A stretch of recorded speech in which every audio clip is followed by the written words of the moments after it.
Siapa bosman yang sebenarnya? Kenapa prediksi-prediksinya selalu tercapai yang benar? Siapakah beliau ini? Apakah beliau seorang dukun, ataupun intelijen, ataupun sang prediksi? Banyak orang yang mengagumi dengan sosok yang satu ini. Ada yang memanggil Mardegu, ada yang memanggil Wuwi, ada yang memanggil Sontoloyo. Bahkan ada juga yang memanggil Bosman. Banyak orang masih penasaran dengan sosok yang satu ini, karena banyak hal yang diprediksikan 2 tahun yang lalu menjadi kenyataan. Siapakah sosok beliau ini? Bahkan dalam tahun ini banyak sekali orang yang menginginkan beliau menjadi presiden di tahun 2024. Banyak sekali orang yang menginginkan hal tersebut. Jadi yang menjadi pertanyaan sejuta umat, siapakah sosok Bosman ini?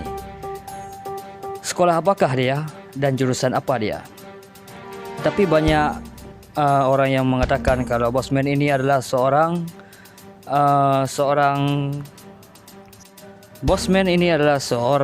businessman.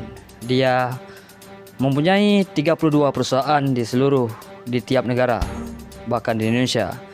Bahkan harta kekayaannya Bosman juga mencapai sampai kalkulator tidak bisa menjawab beberapa kekayaan sang Bosman.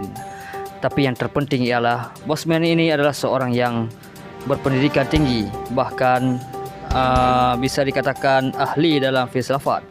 Jadi Bosman ini kalau menurut Brother Ruhut Aceh lebih cocok menjadi presiden di 2024 dan Sandiaga Uno menjadi wakilnya, karena mereka mempunyai pandangan yang sama tentang membangun negara.